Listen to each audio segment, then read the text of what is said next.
नमस्कार दर्शकों, स्वागत है आपका हमारे YouTube channel secret of life पे। आज की वीडियो में हम बात करेंगे मकर राशि के लिए 2026 राशिफल के बारे में। क्या क्या पॉजिटिव बदलाव साढ़े साथी के खत्म होने के बाद आपके लिए इस साल दिखाई दे रहा आने वाले साल में, साथ ही किन बातों पर आपको थोड़ा सा ध्यान रखना चाहिए। एक एक चीज़ को कम समय में क्लियर करूंगा। वीडियो इंपॉर्टेंट रहेगी, काफ़ी लास्ट तक देखना आप। देखिए, सबसे पहले बात करूं हेल्थ की। शनि साढ़े साथी को खत्म करके थर्ड हाउस में आए हैं और 2026 में आपके लग्न पर किसी भी तरह का पाप प्रभाव नहीं है। लग्ने शनि थर्ड हाउस में है। कैरियर प्रोफेशन के लिए, पब्लिक डीलिंग के लिए अच्छा है और थर्ड हाउस में शनि का बैठना आपके पराक्रम के लिए अच्छा है। पराक्रम को शनि अच्छा रखेंगे, आप में मेहनत करने की ताकत एक शनि डेवलप करके रखेंगे। मकर राशि वाले वैसे भी बहुत ही जिद्दी स्वभाव के मेहनती होते हैं। जिद्दी स्वभाव के इन द सेंस आगे बढ़ने के मामले में, मेहनत करने के मामले में इनकी जो एनर्जी होती है वो बहुत अच्छी होती है। तो यहां पर शनि के प्लेसमेंट से हेल्थ को लेकर की स्थिति ठीक दिख रही है। गोचरीय व्यवस्था से ऐसी कोई समस्या आपके हेल्थ में दिखाई नहीं दे रही है। कुंडली से हो थोड़ा तो नहीं कह सकता हूं। अभी देखिए, कैरियर प्रोफेशन की अगर बात करूं हेल्थ के बाद, शनि थर्ड हाउस में आपके बैठे हैं पब्लिक डीलिंग के लिए और कैरियर ग्रोथ के लिए शनि की प्लेसमेंट ये अच्छी मानी जाएगी। राहु का द्वितीय हाउस में, सेकंड हाउस में कुंभ राशि में होना ये भी फाइनेंशियल गेन के लिए अच्छा माना जाएगा। कैरियर ग्रोथ के लिए ये दो ग्रह आपके बढ़िया प्लेस्ड हैं। दूसरी चीज क्या है, कैरियर के जो लॉर्ड बनते हैं कैरियर प्रोफेशन के, वो आपके शुक्र बनते हैं 10th हाउस के। 13 जनवरी से 1 मार्च तक क्रमशः पहले मकर में और फिर कुंभ में गोचर करेंगे आपके शुक्र। जब ये मकर में रहेंगे 13 जनवरी से, तब ये आपको कैरियर के प्रति अधिक जागरूक करेंगे। आप कैरियर प्रोफेशन में मेहनत करोगे, एक नई एनर्जी के साथ आप काम करोगे और फिर जब ये कुंभ में जाएंगे धन भाव में, तब कैरियर प्रोफेशन से लाभ की स्थिति को ये बनाएंगे। तो 13 जनवरी से 1 मार्च तक स्थिति इन दो राशियों में बढ़िया बन रही है। उसके बाद जो समय बता रहा हूं, ये सब समय आपके कैरियर प्रोफेशन के लिए ज़्यादा अच्छा है।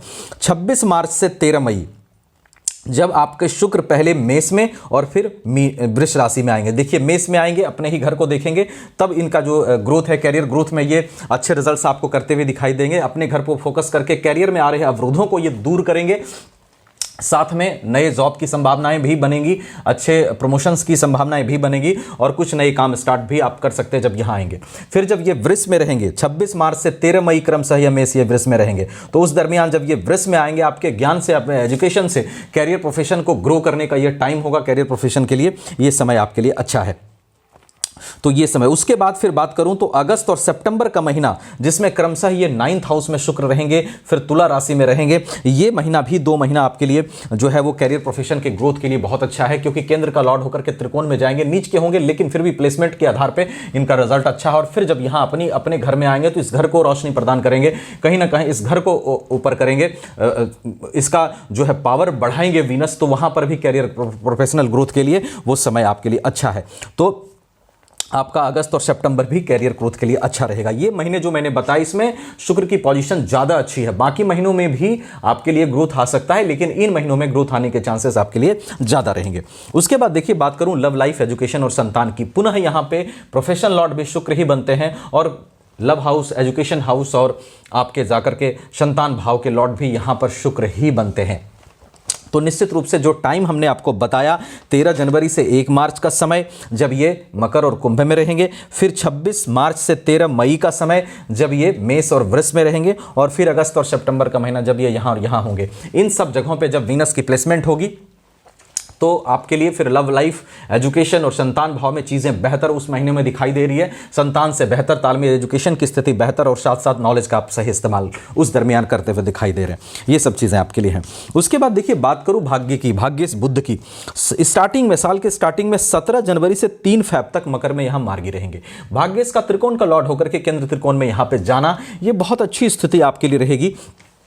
17 जनवरी से 3 फेब तक आप भाग्य को बेहतर करने के लिए अच्छे कोशिश करते हुए दिखाई देंगे। इनर्जेटिक आप फील करेंगे इस दरमियान अपने भाग्य को बेहतर करने के लिए, और आपका फोकस इस दरमियान अच्छा रहेगा कि मैं अच्छे काम करूं जिससे भाग्य मेरा अच्छा हो सके। उसके बाद 4 फरवरी से 25 फेब तक कुंभ में यहां पे मार्गी रहेंगे। भाग्य का धन भाव में आना, ये कुटुंब से, अपने कुटुंब से आपका जो है सहयोग की प्राप्ति का चांस आपके लिए बनेगा। भाग्य में, भाग्य से धन आने के भी चांस इस दरमियान बनेंगे 4 फेब से 25 फेब तक, जब कुंभ में यहाँ पर भाग्य से रहेंगे और भाग्य का साथ आपके लिए अच्छा दिखाई दे रहा है। फिर मई के महीने में क्रमशः जो आपका बुध है वो मेष में रहेंगे मार्गी, और फिर कुंभ में, इसमें वृष में आ जाएंगे। मई के महीने में मेष में और वृष में रहेंगे। इस दरमियान भी यानी मई का महीना भी भाग्य को लेकर के अच्छा दिखाई दे रहा है बुध के प्लेसमेंट से, जहां आपके भाग्य के से रुके काम बन सकते हैं। भाग्य जो अवरोध पैदा कर रहा था वो आपका दूर हो सकता है, अड़चने खत्म हो सकती है और भाग्य के साथ से आपके कई काम इस मई के महीने में बन सकते हैं। मई के बाद अगर बात करूं तो फिर देखिए अगस्त का महीना 7 सितंबर से 1 दिसंबर तक जो स्थिति बनेगी बुध की, वो क्रमशः कन्या में उच्च के रहेंगे, फिर तुला में रहेंगे, यहाँ मार्गी और वक्री होते रहेंगे। तो इस दरमियान भी आपका भाग्य का साथ जो है वो आपका बढ़िया मिलता हुआ दिखाई दे रहा है उस दरमियान भी, अगस्त के महीने में और 7 सितंबर से 1 दिसंबर के महीने में। तो ये सब जो महीना है, देखिए इन सब महीनों में जब जहां जहां मरकरी की और वीनस की प्लेसमेंट से कैरियर ग्रोथ और आपके भाग्य के लिए अच्छा है, वहां वहां मैंने प्लेस्ड करके रख दिया है। जैसे यहाँ मरकरी रहेंगे, यहाँ रहेंगे, यहाँ रहेंगे, यहाँ इस दरमियान जब यहाँ रहेंगे, फिर जब यहाँ रहेंगे मरकरी, यहाँ जब मरकरी रहेंगे, यहाँ जब मरकरी रहेंगे, यहाँ जब मरकरी रहेंगे, तो इस दरमियान आपके भाग्य का साथ अच्छा रहेगा। उसी तरह से वीनस मैंने प्लेस्ड कर रखा है कि उन भावों में अगर वीनस जब आएंगे तो आपके लिए रिजल्ट जो है वो बेहतर दिखाई दे रहा है। देखिए गोचरीय व्यवस्था से ये चीज़ें मैंने आपको बताई।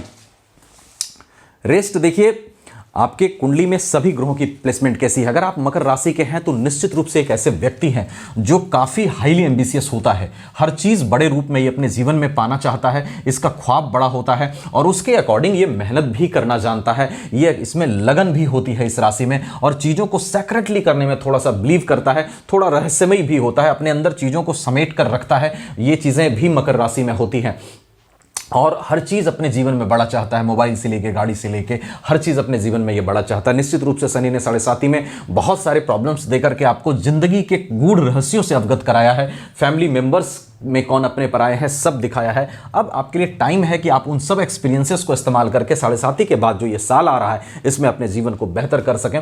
तो आशा करता हूं आप इस चीज़ को समझ पाए होंगे। रेस्ट ये गोचरीय धारित व्यवस्था से मैंने चीज़ें बताई। आपकी कुंडली में सभी ग्रहों की क्या पोजीशन है, महादशा किसकी चल रही है, अंतरदशा किसकी चल रही है, लग्न कुंडली की क्या स्थिति है, नौमांस कुंडली की क्या स्थिति है, उसके साथ साथ षडबल और अष्टक वर्ग में ग्रहों की क्या स्थिति है, इन सब बातों पर प्रेडिक्शन निर्भर करेगा। कंप्लीट इन्फॉर्मेशन के लिए अपनी चार्ट भी एक बार जरूर दिखाइएगा। रेस्ट मैं बहुत कम समय में कोशिश करता हूं आपको सारी इन्फॉर्मेशन देने की वीडियो में, तो आप चैनल को सब्सक्राइब करना बिल्कुल मत भूलिएगा और लाइक शेयर भी कर दीजिएगा अगर वीडियो अच्छी लगी हो। Thank you so much.